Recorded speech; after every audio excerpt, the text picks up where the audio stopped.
It's Pete from Cheap Homesteading, and today we're going to be working on the Massey 50.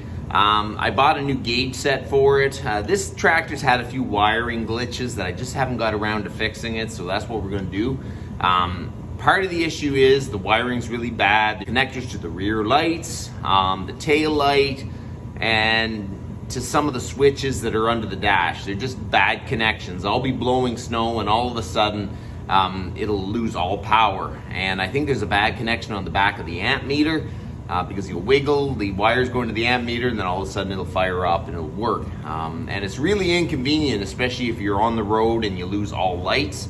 I kind of live on a hill, so it's kind of important that people can see you in the middle of the night trying to blow your laneway. So that's what we're going to do today. We're going to install a brand new gauge set. These gauge sets are super affordable now. It was $48 for a whole set, all the gauges with the tack. I don't think we're going to need the tack because my tack looks good. We'll leave it the way it is, but all the other gauges like your temperature, your amp meter, all that we're going to change. So this is the gauge set. I've got comes with a tack, which looks pretty good quality. It's truly amazing that people can afford to manufacture a whole gauge set and ship it and everything for 48 bucks. It's actually crazy. So this is my temperature gauge with the sensor, all my lights in the dash. Another thing, my lights don't work in the dash, so you can't see anything. This is an important one. This is my oil pressure gauge. Very, very nice. What else do we got here?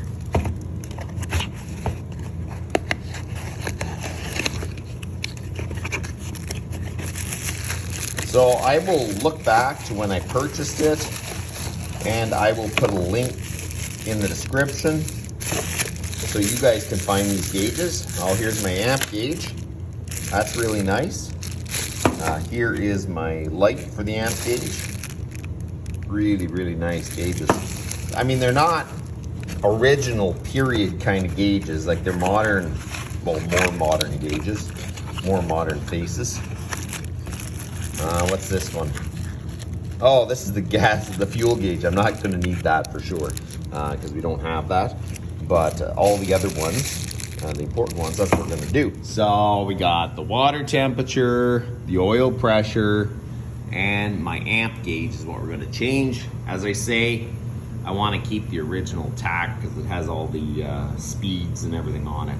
So we're going to keep that. So let's start at it.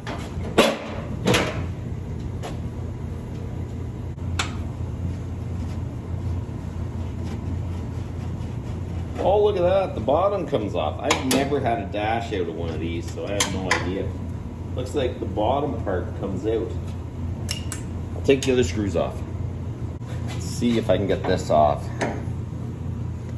Oh, you know what? Sometimes you think jobs are going to be worse than they are.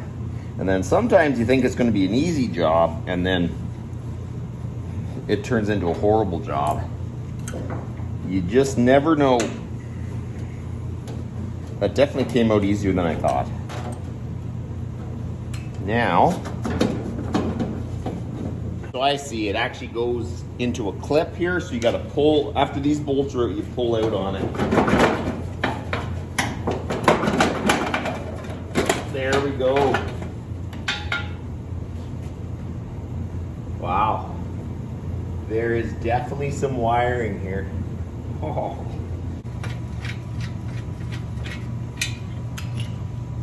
And my key switch.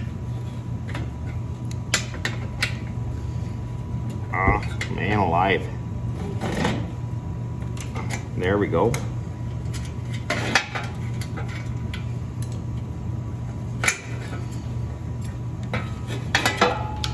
And then that comes off.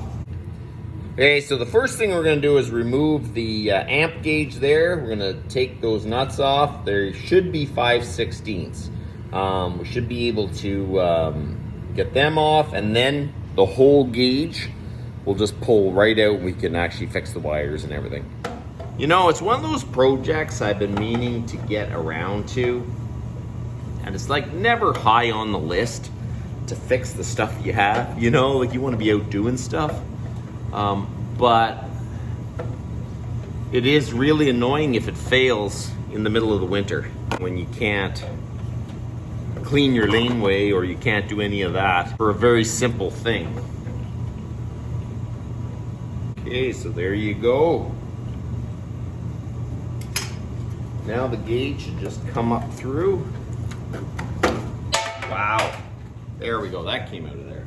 These I was wondering why the gauges didn't work, like they didn't light up. These style don't have illuminated gauges. These do, so I really want to hook that up. So we're definitely going to hook up the lit gauges, because that's just a whole lot nicer. So you got B plus power and L plus power. B plus is straight to the battery, and I know that this wire goes straight to the battery, so we're gonna hook that up that way. I'm gonna go get a little tiny piece of sandpaper so we can clean up the connections. Now B plus power comes right off the solenoid, so we know that comes right to the power supply, so we're gonna hook it up to that. So we're gonna disconnect the B plus. Little tiny insulator right there, you make sure that's there. The washer's installed. We get the B plus power and we just stick it on. One is L plus power, and you hook the L plus power to there, and you get the other nut, and we tighten that up. That is the one that kind of tells if the tractor is under a draw condition, like it's using more power than it is creating. Okay, we might as well throw our light bulb in there right now. I'm gonna have to make a little wiring harness, but we'll do that after. Now we're gonna shove that in place. Now we're gonna get a bracket again. How does this go? Okay, so it goes like this. Okay, you make sure the gauge is straight, and then you tighten it up. So now we're gonna do the oil pressure gauge, which is this line we gotta remove. So we gotta take this off and then install the gauge, just basically the same way as the other one. I like keeping those little nuts because you never know when you'll need one, because a lot of that old stuff is like either a different thread, it's definitely not metric, and it's hard to just go out and get it. I live in Canada, so most of the stuff's metric, so it makes it hard to just go out and get some of these things. So there you go, we got the gauge off. Now we're gonna have to transfer over this fitting onto here. We'll put a little bit of Teflon on it, and then we can start reinstalling. There's a bit of this pipe dope, and I'm not a big fan of it on something like this. It's great stuff, but I don't want it to somehow make its way into the gauge or something like that and harden up.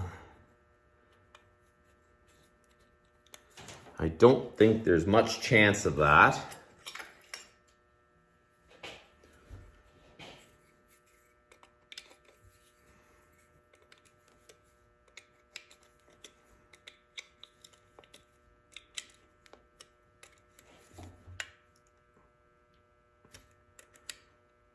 There you go. We're going to throw this down into here.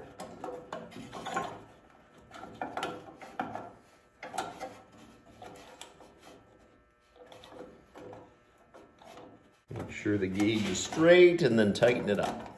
Okay, so when you tighten this up here, make sure you put another wrench on the fitting above it so you don't twist the gauge or break it or anything. There you go, it's installed. So now we're gonna do the water one, which is a little more complicated because the water one has this sensor you gotta run to switch out into the engine, but even that's not too bad. Sensor wire, I'm just gonna cut so I can get it out. There's the old gauge. We're just gonna fish the other one down through here. This is the new sensor wire.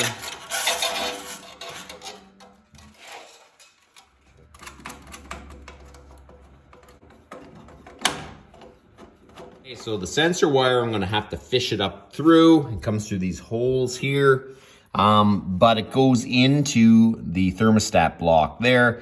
I'm hoping that's the right size. If it isn't the right size, I'm in trouble. I'll have to use some adapters, and there's not much room to the belt. As you can see, my belt looks awful, like it's about ready to blow off. So that's another thing I really need to fix before we really get into the heavy snow. A bit of the pressure off the rad, just in case. There is a ton of coolant in there. We're gonna put a pail underneath. Because as soon as you take that off, you're probably gonna lose some coolant.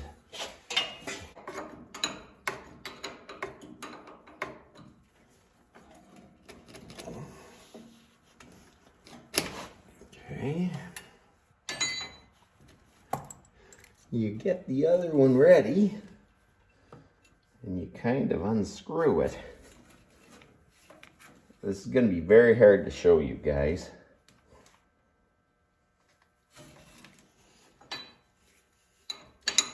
It's already starting to drip.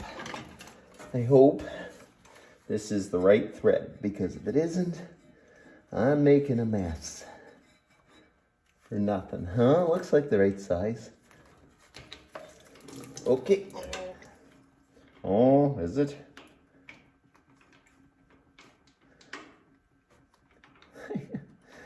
Oh boy.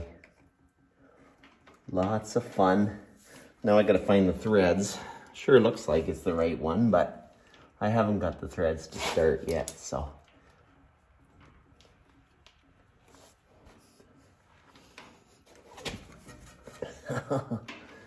Come on. Start.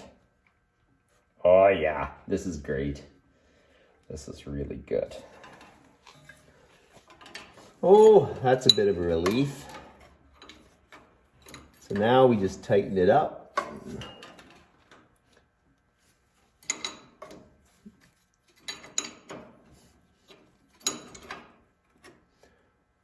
Okay, come on.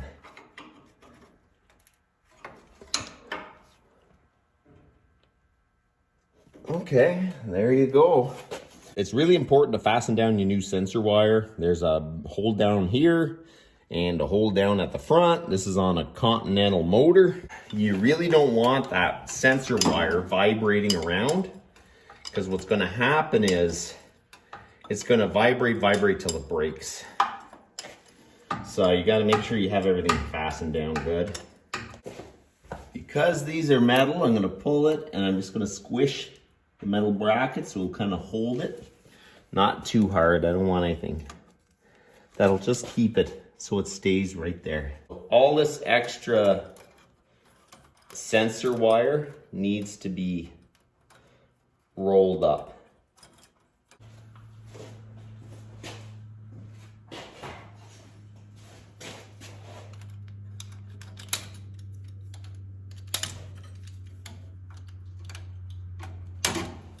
Wasn't going to change the tack because I like the old tack, but the problem is this one is lit and all the other gauges now are going to be lit, and I kind of would prefer to be able to see it than maybe be original, but I really don't like changing stuff like that. I'm just going to switch it out to the lit one because, man, it's going to be nice to actually be able to see the gauges at night. Okay, so we got to loosen off your tack cable.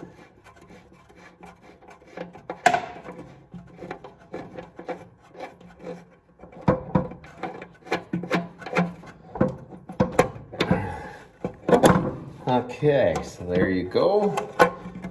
Yeah, I think they are.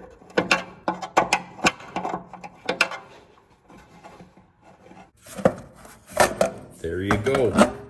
Well, it says it has 1,174 hours, but I kind of doubt it. It's probably either went around or they changed out the tack at some point. We're definitely keeping this because it works fine and kind of like the retroness of it. But anyways, look, is this the same depth? Yippers. Okay, let's install this. Let's see if we can make this thing fit. Okay, so it can fit, but my lighting thing is right in the road, so I'm gonna have to try to cut a notch out of that or something. Okay, so I'm gonna try to grind out the best I can in that bracket to fit around here. So I had to get the burr bit and clean out just above the hole there, and that is for my little light bulb to fit in there. It really wasn't too hard. I preferred the burr bit because I really hate having sparks that close to the fuel tank. I just kind of, there's a vent there and everything. It's nothing too fancy. And make sure that you cover up your tack cable or you'll be replacing that in the near future too. And it just fits in there nicely. And the bulb fits there. So that should be really good. We're gonna put the cable back on. I'm gonna throw the battery in it, make sure that everything works and it is wired up correctly.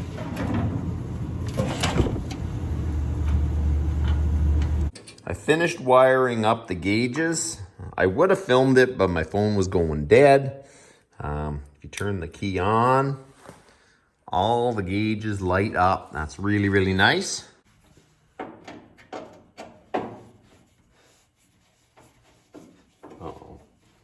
So I got the tractor back together. The gauges work really good. The only thing that I wish was a little bit better quality was the light bulb holder. My light bulb holder for the gauges, if you push on the terminal too much, it shoves the bulb out because the metal that holds the bulb in place isn't that thick. It should be thicker. So I had to go back after I tried it. Half the lights in the gauges didn't work and I had to take the bulbs out, squish them, put the bulbs back in, and then it all worked. So like I wish they could have made that a little bit better quality. I don't know the longevity of my gauges, but they seem to be pretty good. So I'm just hoping that the gauges are better quality than the light bulb holders themselves. So I'm going to show you the tractor. It's dark outside, so I can turn the lights off and you kind of see what the gauges look like. Overall, I'm pretty happy with the gauges anyways. So there is snow coming and it's been a little bit of a rush.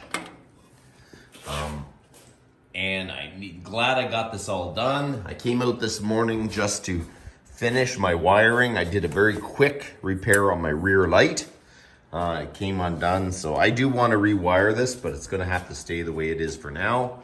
So man, I've never had all the lights working on my tractor all at the same time. That is kind of nice. Maybe next time I'll go to LED. I don't know, do they make these in LED? Because I like the old style lights. I wouldn't want to add any, but well, that's pretty awesome. So the tractor is fixed, the gauges are on, I'm super happy with it. They are actually gonna be great. You know, I can actually check oil pressure and see if it's overheating when I'm actually blowing snow in the dark. I guess in the past, they just never had that. You know, I don't ever remember a time that the gauges weren't lit. So I guess in 1957 or whatever this one was made, they just didn't have lit gauges. So super happy now. I'm living the dream. Got some lit up gauges and all the lights are working on the tractor. There's a big winter storm coming, so I need to get the snowblower back on. But that's about enough for today. You guys have a good one.